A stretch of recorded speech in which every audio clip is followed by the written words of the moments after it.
This is my true story. I spent decades believing in loyalty, marriage, and respect. I thought the woman I gave my life to would stand with me until the end. But instead of loyalty, I found betrayal. She mocked me, she lied to me, and worst of all, she betrayed me with the one person I trusted to protect us, our lawyer. I stayed silent at first, holding the truth in my hands, waiting for the moment they thought they had won. That moment came in court. Before I tell you what happened, comment where you're watching from, and please subscribe so my story can reach more people. I gave my wife everything I had because I believed that was what love was supposed to be. From the first day we married, I worked long hours, sometimes through storms, through sickness, through times when there was barely food on the table. I told myself that one day all of that effort would be worth it because she would see what I had done and she would stand beside me until the end. I carried bricks to build our home, painted the walls with my own hands, fixed the roof when it leaked, and planted the garden so she could always walk outside and see something beautiful. I thought that every nail, every tile, every drop of sweat I gave was a sign of loyalty, a sign of the kind of husband I was. And for years, I believed she appreciated it. I believed she looked at me with respect. We went through storms others never could have endured. We lost children in miscarriages. We lost money in failed business. We lost time to sickness. But through it all, I believed we were unshakable. I told myself that if we had survived that, we could survive anything. And in all those years, I never once doubted her loyalty. When she said she was going out with friends, I believed her. When she said she was tired and wanted to sleep early, I believed her. When she said she was worried about bills or about neighbors, I believed her. I never once thought to question because my heart was blind with trust. People used to tell me, "You're lucky to have her, she's loyal." And I smiled because I believed them.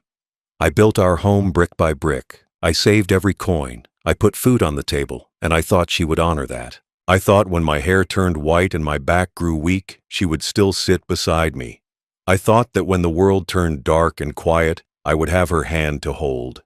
I thought wrong. I never kept secrets from her, not one. I showed her my wages. I gave her control of the money. I gave her the keys. I gave her the say in every choice. If she wanted something, I found a way. I denied myself many things just so she could have more. I wore the same old shoes for years while she bought dresses she liked. I never complained because I thought that was what a husband was supposed to do, provide and protect. I thought she saw me as her partner, but I was blind to how she truly saw me. To her, I was useful. I was stable. I was dependable. But I was not enough. Still, I loved her with a loyalty that no one could question. When she was sick, I was the one who sat by her bed. When her parents died, I was the one who held her while she cried. When she wanted to travel, I was the one who saved the money to make it happen. Every day of my life was given to her. Every moment of my strength was used to make her life better. Even when I was tired, even when my bones ached, I kept going. Because I thought love was built on sacrifice. I thought she would remember the years I spent protecting her, feeding her, keeping her warm. And I thought she would one day look back and say, "He never failed me." I thought that was enough to keep her faithful. I thought wrong. My life was shaped by loyalty, by routine, by small acts that were supposed to mean something.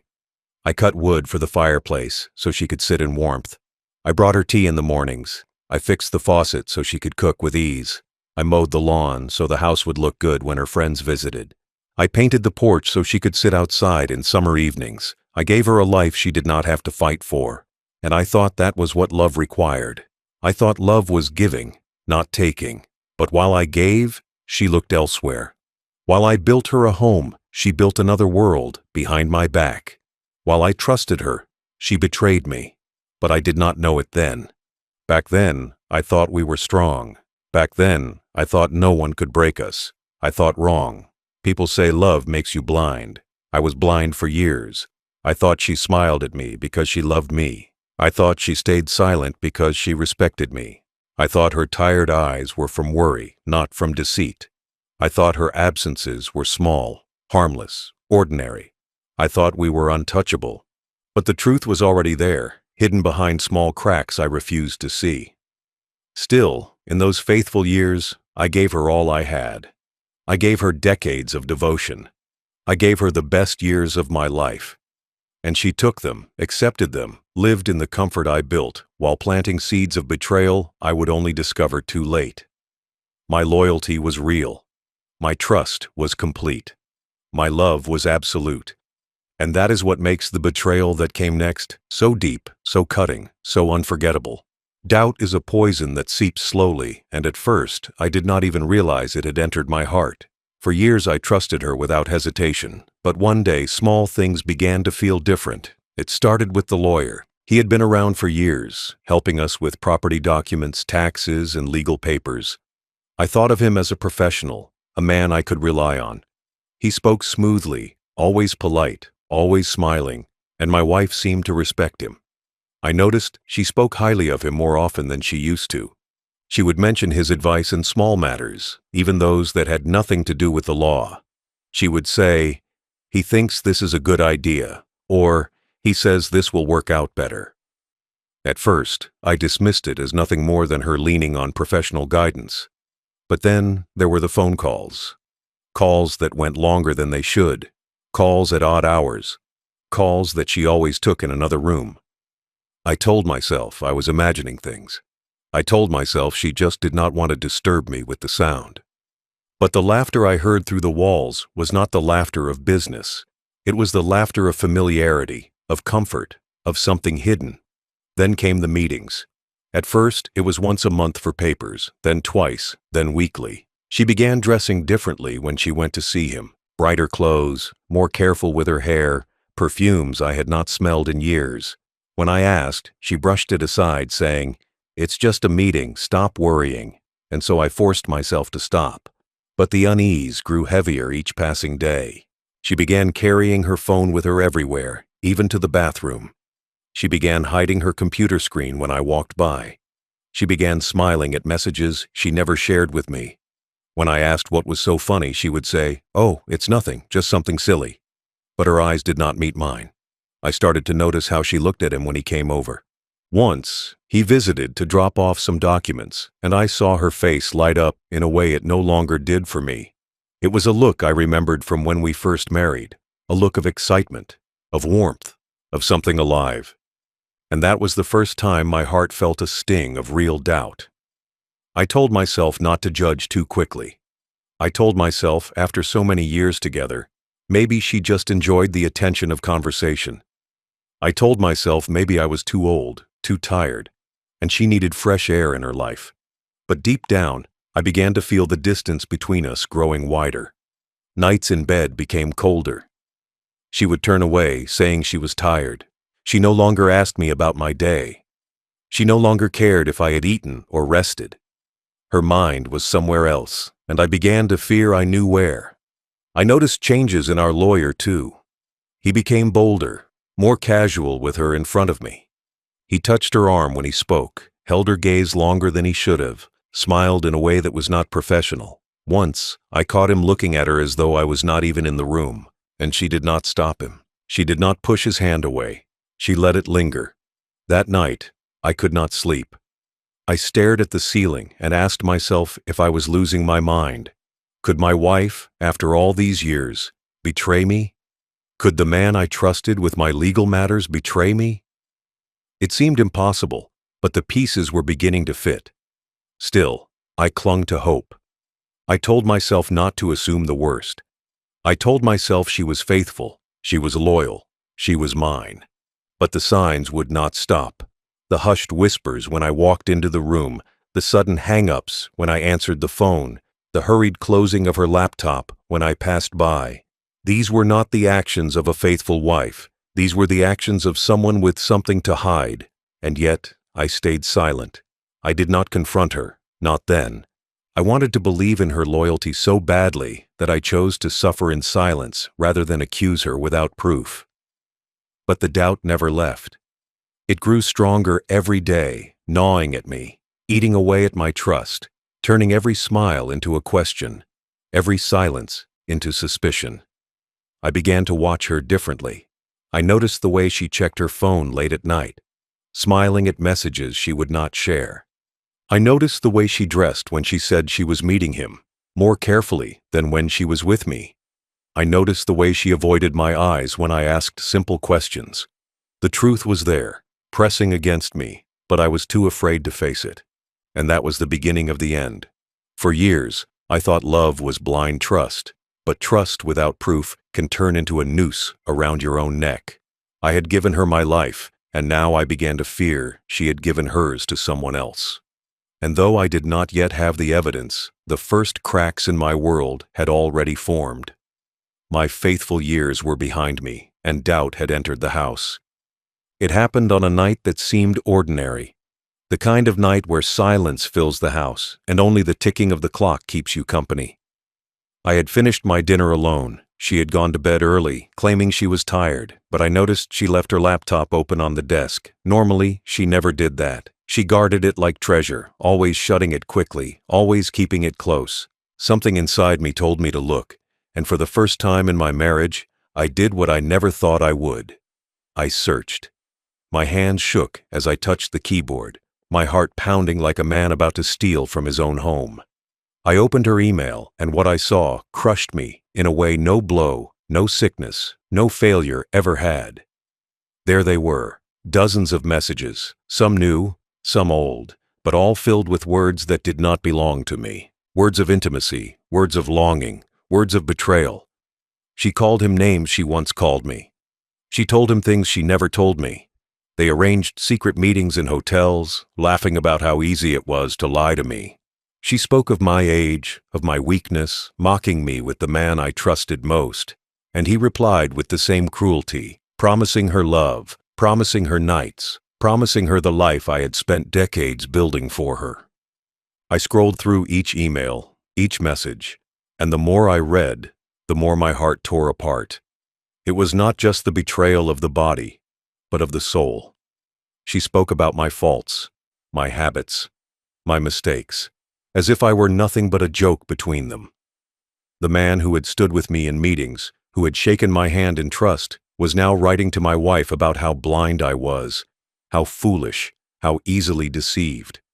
They laughed at me while I worked to keep her comfortable. They mocked me while I carried the weight of our home. They found joy in destroying the very foundation I thought was unshakable. I sat there for hours, reading, rereading, hoping somehow it was not real. But it was real. Every word cut deeper than the last. She told him she loved him. She told him she wanted to leave me. She told him she could not wait for the day she would stand in court and take everything I had worked for, with him by her side. And he encouraged her, telling her to be patient, telling her they would win together.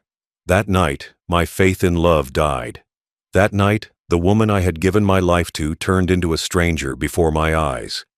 I looked at her sleeping in the other room, and I wondered how long she had been lying to me. I wondered how many times she had looked me in the eye while holding this secret in her heart. I wondered if there had ever been a time she truly loved me, or if it had all been convenience, stability, safety. I thought about the years I spent working so she could live comfortably, and I realized she had already spent years giving herself to another man. My hands trembled as I printed the emails, one by one, stacking them in a pile until the weight of the paper felt like the weight of my broken heart. I put them in a folder, sealing them like a coffin for the love that had died. I could not cry that night. I was beyond tears. I sat in silence, staring at the evidence of betrayal, and something inside me shifted. I knew then that silence would not last forever. I knew that one day I would show the world what she had done, not with shouting, not with anger, but with the truth she had written herself. But for that night, I kept it hidden. I walked quietly back to the bedroom, looked at her sleeping form, and felt nothing but emptiness. The woman I thought would stand beside me until the end was gone, replaced by someone who had chosen deceit. The man I trusted with my legal matters was not just my enemy, but my wife's secret lover, and I was left alone in the ruins of a life I thought was unbreakable. Betrayal is not loud when it strikes. It is quiet. It is sharp. It is written in the shadows of words not meant for your eyes. That night, I learned what betrayal truly was. After that night, silence became my only companion. I carried the folder of emails like a stone in my chest, heavy and unshakable, but I told no one. I woke up each morning and pretended life was unchanged. I ate breakfast at the same table, I greeted her the same way, I watched her walk out the door with her polished hair and perfume, knowing exactly where she was going, and yet I said nothing. Nights became my torment. I would sit alone in the dim light of the kitchen, staring at the folder, replaying her laughter with another man inside my head. I remembered the sacrifices I made for her comfort, the long days in the factory, the nights when I came home too tired to even eat, the times I gave her the last of my money so she could buy herself something she wanted, while I went without. All of it circled in my mind, clashing with the reality of those words I had read. She spoke to him with warmth and fire, but to me, she gave only cold silence. And yet, I did not confront her. I kept my mouth shut, not because I was weak, but because I knew that revenge grows stronger in silence. I wanted her to believe she had fooled me. I wanted her to think I was blind. The more she thought she was winning, the more powerful the truth in my hands became. But that silence came at a cost. Every night I lay awake, staring at the ceiling, imagining her in another man's arms. Every sound of her phone buzzing was a dagger. Every time she left the house with that little smirk, I felt my blood boil. But still, I kept my calm. I knew that if I exploded too early, I would lose the chance to destroy them both. So I swallowed my rage, night after night. I became a shadow in my own home. She grew more confident, thinking I suspected nothing. She laughed louder on her phone, she dressed brighter, she stayed out longer, and every time she did, I kept my silence, holding the truth closer. It was torture, but it was also strategy. I thought about all the years I gave her, the way I stayed by her side when she was sick, the way I protected her when neighbors gossiped, the way I never once strayed. All of that loyalty, and yet she chose to spit on it. She chose to give herself to the man I trusted most. That thought alone could have broken me, but instead, it hardened me. I told myself, if she wants to bury me in shame, then I will bury her in truth. And so, I waited. Silence became my weapon. She never knew that while she laughed at me, while she mocked me in her secret emails, I was building the very case that would end her. She thought my quietness was weakness, but in reality, it was strength. Every moment I said nothing, every moment I pretended to play the fool, I was sharpening the blade of exposure. Still, there were nights when the silence nearly killed me. I sat in the living room, staring at old photographs of our wedding, wondering how that smiling young bride turned into the woman who could betray me so easily. I looked at pictures of family gatherings, holidays, birthdays, moments I thought were filled with love, and I wondered if she had already begun lying to me even then. My heart broke over and over again in that silence.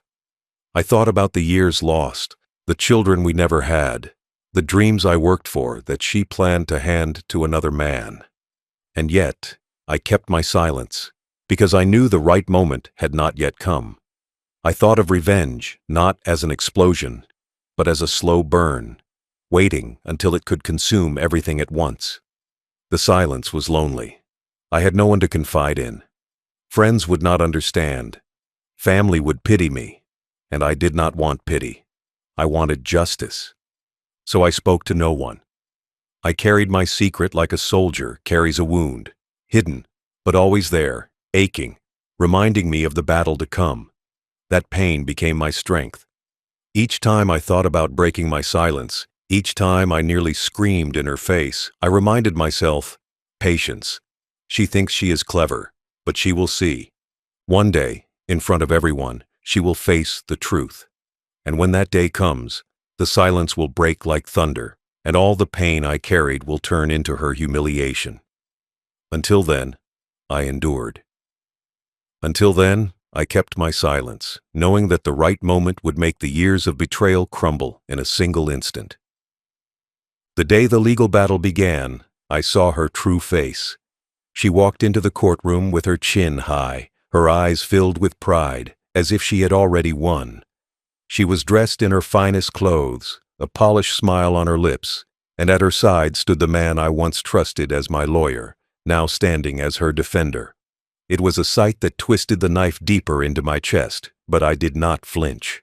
I sat quietly, hands folded, my folder of truth resting on my lap.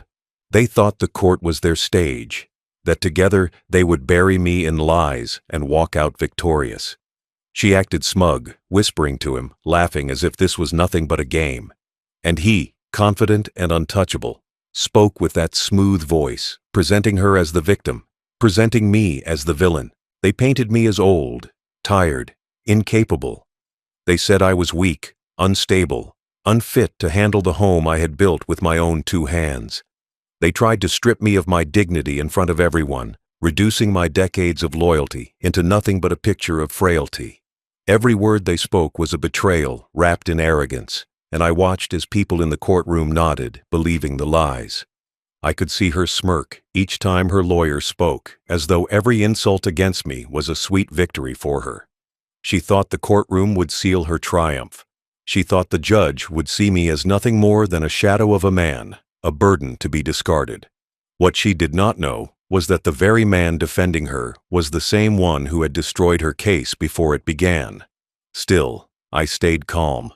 I did not rise when they mocked me. I did not shout when they twisted my life into falsehoods. I let them build their tower of lies higher and higher, because I knew the higher it stood, the harder it would fall. The judge listened, the audience listened, and she smiled, as though the gavel had already struck in her favor. She leaned close to him, whispering words I could imagine, words of intimacy, words of deceit, and he nodded, proud, arrogant, believing he was untouchable. But I sat quietly, my heart steady, my mind clear, my hand resting on the folder marked Truth. That folder was heavier than any weapon, stronger than any argument. It was not filled with my words, but with hers. It was not built on my claims, but on their confessions. And while they thought they were safe, I knew their doom was already written. The courtroom became a theater, and they played their parts well. She played the role of the wronged wife, shedding false tears, looking at me with disdain. He played the role of the noble lawyer, defending her honor with passion. But it was a play written on falsehood, and I was the audience who held the script of truth. They thought they controlled the story, but I was waiting for my turn. As they spoke, I remembered the long nights of silence, the pain I endured holding back my anger. It all led to this moment. I could feel my heart pounding, not with fear, but with anticipation. She believed she was standing on solid ground, but beneath her feet, the floor was already cracked. He believed his words carried weight, but each word would be drowned by the evidence in my hands. The courtroom that day was filled with family, neighbors, curious eyes watching the drama unfold. Many looked at me with pity, others with doubt, some even with quiet contempt. They saw me as the broken man she described, a husband left behind, too old to fight, too weak to resist. And I let them see that, because pity was temporary. Truth was eternal. I sat like a stone, unmoved, while she played her game. Every insult, every lie, every false picture they painted only fueled the fire inside me. I knew the time was near. She thought the gavel would strike and her victory would be sealed. But what she did not know was that when my turn came, everything would collapse in silence. Justice does not always roar. Sometimes it waits, patient, steady, hidden in plain sight, until the right moment to strike. And I knew that moment was coming soon. When the lies became louder, I knew the truth had to be louder still, but not in words, not in shouting, only in evidence. That night after discovering the emails, I began to prepare quietly, like a soldier readying for a war no one else could see. I printed every email, every cruel word, every message that tore me apart. Page after page, I watched her betrayal appear in black ink, each line a confession she could never deny. I stacked them carefully, making sure nothing was missing. I printed the ones where she mocked my age, the ones where she laughed about how blind I was, the ones where they described the hotel rooms where they met, the ones where she promised him everything I had built. Each page was a dagger, and I kept them all, knowing one day those daggers would pierce her mask of lies. I placed them in a folder, plain on the outside, heavy on the inside, and across the front I wrote one word: truth. That folder became my weapon, my shield, my justice. I carried it with me everywhere, hidden under my arm, kept safe by my side. When I slept, it rested near my bed. When I walked, it stayed close to my chest. I treated it as if it were my last breath, because inside those pages was my salvation. I did not tell a soul, not one friend, not one relative, not even a whisper to a stranger. The more secret it stayed, the more powerful it became. She believed she was untouchable. She believed her lawyer could destroy me. But she had already destroyed herself with her own words. And I had them all. Sometimes I opened the folder at night, not to torture myself, but to remind myself of the plan. Each cruel word reignited my resolve. Each insult sharpened my will. I told myself, do not waste this in anger. Do not throw it in her face at home. Wait until the moment she cannot escape. Wait until the world is watching. That thought kept me alive in the silence. She grew careless as her arrogance grew. She mocked me more openly, rolling her eyes when I spoke, walking past me as if I were invisible. She believed the court would finish me. She believed her lawyer was her savior. And I smiled quietly because the man she trusted most was the very man whose name was written in her betrayal. The irony was heavy, but I carried it with patience. Preparing the folder gave me purpose. It gave me strength to face each day without collapsing under the weight of humiliation. I told myself, revenge is not about shouting. It is not about fists or fury. It is about exposure. It is about letting the truth burn them where lies cannot protect them. I thought of the courtroom often. I pictured her smug face, his confident words, the judge listening, the family watching. And I pictured the moment I would open the folder, hand it over, and let silence do what anger never could. That image became my comfort. That image became my light in the darkness. Every night I rehearsed it in my mind, standing slowly, holding the folder steady, saying nothing but the truth. I did not need to shout. I did not need to beg. I only needed to reveal. And once revealed, the lies would collapse under their own weight. In those quiet days, while they laughed and planned, I gathered proof like a farmer gathers harvest. Every page was fruit from their own labor, every word their undoing. They thought they were building a future together, but what they were building was the evidence of their destruction. And I, the man they mocked, was the one who held it all. Revenge does not need anger. Revenge needs patience. Revenge needs preparation. And so I waited with the folder marked truth, knowing that when the time came, it would speak louder than anything I could ever say. The day came when all the waiting, all the silence, all the pain carried in secret was finally put to the test. The courtroom was full, every seat taken, family and strangers both watching, their eyes eager for drama, their ears ready to hear her story and his defense. I walked in slowly, not with pride, not with shame, but with calmness. In my hands was the same plain folder I had carried for weeks, heavy with truth, light in appearance, a silent weapon hidden in plain sight. I took my seat quietly, folding my hands, staring straight ahead. Across the room she sat with him, her lover, her lawyer, her chosen defender. They whispered to one another, smiling, their faces painted with confidence. She smirked when her eyes met mine, as though she had already won. He stood tall, his voice smooth, ready to bury me under lies. The judge entered, the gavel struck, and the case began.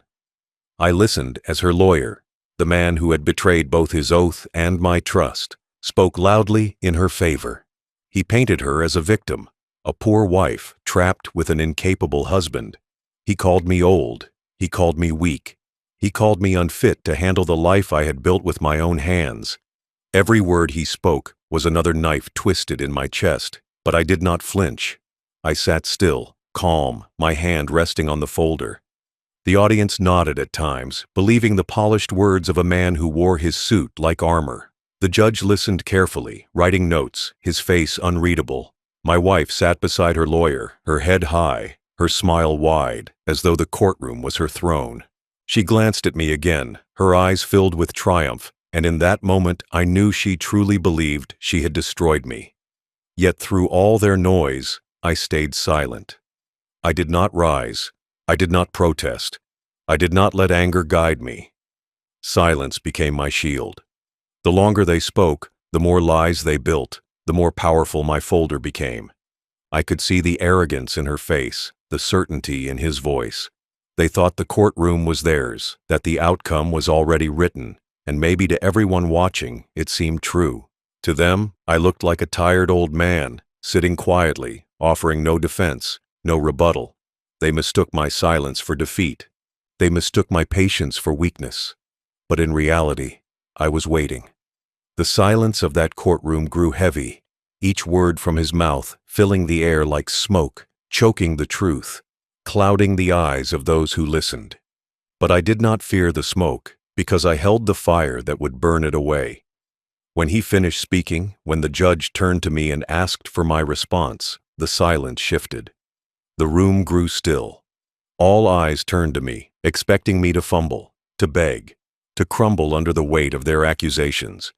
But I did not move quickly. I sat for a moment longer, letting the silence grow deeper, letting the arrogance on her face stretch to its peak.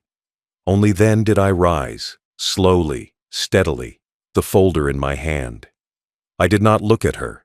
I did not look at him. I did not look at the audience. I looked only at the judge. My voice was calm, steady, as I said, "I have something to submit."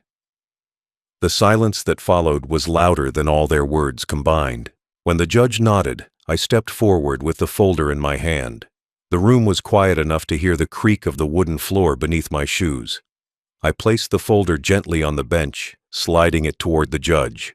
No anger, no raised voice, only silence carrying the weight of truth. The judge opened it, pulled out the first page, and began to read. At that moment, the courtroom shifted. The false air of confidence that filled the space just minutes before vanished. Eyes widened, heads tilted, whispers began to ripple through the seats. The words on those pages were not mine. They were hers. They were his, written in their own hands, sealed by their own cruelty. The judge's eyes scanned line after line, his face tightening as he read the words of intimacy, the words of mockery, the promises of hotel rooms, the plans to strip me of everything I had built. The silence broke into gasps when he read aloud one of the lines, her words to him. "I cannot wait until we take everything he has, and then he will be nothing." The sound of those words echoed through the courtroom like thunder. My wife froze in her seat, her smirk gone, her face pale. She tried to shift, to whisper to her lawyer, but her hands trembled. He, the man who had spoken with such smoothness just moments earlier, now stumbled for breath, his composure shattered. The judge continued, page after page, reading the evidence that needed no explanation, no argument, no defense. It was all there in black and white. The affair, the betrayal, the conspiracy, the mockery. Their truth, not mine. My wife's head lowered, her shoulders hunched, and for the first time she looked small, powerless, exposed. Her lawyer stared at the floor, his lips pressed tight, knowing his career, his pride, his image were burning in the very place he thought he was untouchable. The audience leaned forward, stunned, whispering to one another, shaking their heads in disgust. Family who once looked at me with pity now looked at her with scorn. Friends who once believed her lies now saw her unveiled in disgrace. I did not smile. I did not speak. I simply stood there, letting the truth speak for itself. The silence that followed each gasp was heavier than any words I could have said. I had no need for long speeches, no need for defense. Their own words destroyed them more completely than I ever could. The judge placed the papers down, his eyes fixed on her, his tone sharp when he asked, "Do you deny this?" She stuttered, her lips moving, but no sound forming. Her lawyer tried to intervene, but the judge silenced him with a glare. In that moment, everything they had built collapsed.